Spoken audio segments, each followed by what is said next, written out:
भगवान विष्णु के नरसिंह अवतार लेने की कथा तो सभी जानते हैं, लेकिन भगवान के उस अवतार को शांत करने के लिए स्वयं भगवान शिव को भी अवतार लेना पड़ा था, इसके बारे में बहुत कम लोग ही जानते हैं।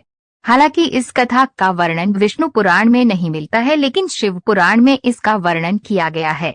ये अवतार भगवान शिव के शरभ अवतार से जुड़ा है, जो भगवान विष्णु के नरसिंह अवतार से भी ज्यादा भयंकर है। आज हम आपको उसी शरभ अवतार की कथा के बारे में बताएंगे। भगवान शिव के शरभ अवतार लेने की कथा एवं नरसिंह अवतार का रुद्र रूप। जन्म से ही प्रहलाद भगवान विष्णु का परम भक्त था, लेकिन उसके पिता हिरण्यकश्यप विष्णु को भगवान नहीं मानता था। उसने तीनों लोकों में स्वयं को भगवान घोषित किया हुआ था। अपने पुत्र के विष्णु भक्त होने के कारण हिरण्यकश्यप ने कई बार उसका वध करने का प्रयास किया था, किंतु भगवान विष्णु हमेशा अपने भक्त प्रहलाद के प्राणों की रक्षा कर लेते थे। लेकिन उनका क्रोध दिन प्रतिदिन बढ़ता ही जा रहा था। एक दिन उनके संयम की सीमा समाप्त हो गई। उसी क्रोध में उन्होंने नरसिंह अवतार लिया, जो कि अत्यधिक भयानक था। उनका आधा शरीर सिंह का तथा बाकी का आधा शरीर मनुष्य का था। वह दिखने में अत्यधिक भयानक, फुंफकार करता हुआ तथा बड़े बड़े नाखूनों वाला था। उन्होंने अपने इन्हीं नाखूनों की सहायता से हिरण्यकश्यप का पेट फाड़ दिया तथा उसका वध कर दिया। विष्णु पुराण के अनुसार यह कथा यही समाप्त हो जाती है। उसमें लिखा है कि इसके पश्चात प्रहलाद भगवान नरसिंह का क्रोध शांत करते हैं। भगवान नरसिंह भी अपने भक्त प्रहलाद को अत्यधिक स्नेह देते हैं तथा उन्हें अपने पिता का उत्तराधिकारी घोषित करके वापस शहर में समा जाते हैं। किंतु शिव पुराण में हिरण्यकश्यप की वध के पश्चात अन्य प्रसंग लिखा हुआ है, जो कि भगवान शिव के शरभ अवतार लेने से जुड़ा है। आइए उसी के बारे में जानते हैं। शिव पुराण के अनुसार भगवान शिव का शरभ अवतार लेना। जब भगवान नरसिंह ने हिरण्यकश्यप का वध कर दिया, तब भी उनका क्रोध शांत नहीं हुआ। वे क्रोध में इधर उधर विचरण करने लगे तथा सृष्टि का विनाश करने लगे। उनके क्रोध से पूरी धरती थरथराने लगी थी।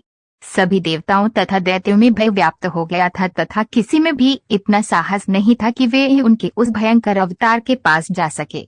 स्वयं प्रहलाद भी भगवान नरसिंह का क्रोध शांत करवाने में असफल हुए थे। डर के मारे सभी भगवान शिव से सहायता मांगने गए तथा सृष्टि को बचाने की याचना की। तब भगवान शिव ने अपने क्रूप वीरभद्र को भगवान नरसिंह को शांत करवाने भेजा। उन्होंने भगवान नरसिंह को उनके पिछले 3 रूपों मत्स्य, कच्छप तथा वराह अवतार के बारे में बताया। साथ ही उन्होंने नरसिंह अवतार लेने का उद्देश्य भी समझाया, लेकिन भगवान नरसिंह का क्रोध शांत ही नहीं हो रहा था। जब भगवान शिव ने यह देखा तो उन्होंने नरसिंह अवतार से भी बड़ा व भयानक अवतार लेने का निश्चय किया। इसके पश्चात भगवान शिव शरभ अवतार लेकर उनके पास गए।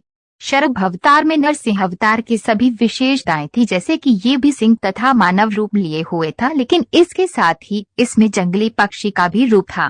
इस अवतार में उनके 2 गरुड़ पंख, भयानक शेर के पंजे व चोंच, वीरभद्र की सहस्त्र भुजाएं, शीश पर जटा तथा चंद्रमा स्थापित थे। शरभ अवतार इतना ज्यादा भीषण तथा भयंकर था कि यह ब्रह्मांड का सबसे शक्तिशाली प्राणी था। ये अवतार उड़कर क्रोधित नरसिंह अवतार के पास आया तथा उसे अपने पंजों में जकड़ लिया। उसके बाद शरभ अवतार नरसिंह भगवान को लेकर आकाश में उड़ गया। आकाश में उसने नरसिंह अवतार के शरीर पर चोंच तथा पंजों से कई बार प्रहार किया तथा उनका शरीर कई जगहों से फाड़ दिया। इसके पश्चात भगवान विष्णु ने उस शरीर को छोड़कर वापस शहर में समा गए। उन्होंने शरभ अवतार से वापस अपने आदि अवतार में आने की प्रार्थना की। भगवान विष्णु के इतना कहने पर ही शरभ अवतार अपने भगवान शिव रूपी अवतार में आ गए। भगवान शिव ने उन्हें बताया कि उन्होंने ये अवतार केवल नरसिंह अवतार को शांत करने तथा सृष्टि के कल्याण के उद्देश्य से धारण किया था। शरभ अवतार का उद्देश्य व शिक्षा। इस कथा तथा शरभ अवतार से भगवान शिव ने ये शिक्षा दी कि हम अपने क्रोध को किस प्रकार शांत कर सकते हैं। भगवान विष्णु अपने भक्त प्रहलाद पर दिन प्रतिदिन हो रही यातनाओं से इतने व्यथित थे कि एक दिन उनका क्रोध फूट पड़ा, लेकिन अपना लक्ष्य पूरा करने के पश्चात भी उनका क्रोध शांत नहीं हो रहा था। इस पर भगवान शिव ने उससे भी भयंकर तथा क्रोधित रूप धारण किया, लेकिन अपना लक्ष्य पूर्ण होने के पश्चात वे आसानी से अपने असली रूप में आ गए। इस प्रकार भगवान शिव ने मानव जाति को संदेश दिया कि किस प्रकार हमें क्रोध को स्वयं पर हावी होने देने से बचना चाहिए तथा किसी भी स्थिति में क्रोध को शांत कर लेना चाहिए। शरभ अवतार से जुड़ा विवाद। कुछ लोग भगवान शिव के इस अवतार को नहीं मानते हैं तथा उनके अनुसार ये केवल एक मनगढ़ंत कथा है। ये कथा केवल भगवान विष्णु के नरसिंह अवतार को कमतर आंकने तथा उन्हें नीचा दिखाने के उद्देश्य से कही गई है। उनके अनुसार हिरण्यकश्यप का वध करने के पश्चात भगवान नरसिंह का अवतार प्रहलाद के कहने पर अपने आप शांत हो जाता है तथा उसका राज्याभिषेक करके श्रीहरि में समा जाता है। हालांकि दोनों ही कथाएं प्रसिद्ध हैं। एक का वर्णन विष्णु पुराण में तो दूसरी का वर्णन शिव पुराण में मिलता है। हमें इस पर वाद विवाद करने की बजाय इनसे मिली शिक्षा को ग्रहण करना चाहिए।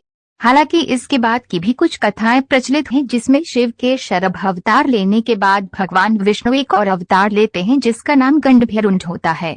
तब माँ आदि शक्ति दोनों को शांत करवाने के उद्देश्य से अपना सबसे उग्र रूप प्रत्यंगिरा धारण करती हैं और दोनों को शांत करवाती हैं। विवादों को छोड़कर हमें ज्ञान अर्जित करने पर ध्यान केंद्रित करना चाहिए, न कि विवाद पर, क्योंकि विवादों से हमेशा विनाश हुआ है, न ही सृजन। जय महाकाल, जय जय महाकाल, जय जय जय महाकाल। मित्रों, अगर आपको ये जानकारी पसंद आई हो तो हमारे चैनल के साथ बने रहिए और आपका साथ और प्यार मिलता रहे। इसलिए हमारी वीडियो को लाइक, शेयर और चैनल को सब्सक्राइब अवश्य कीजिए। राधे राधे।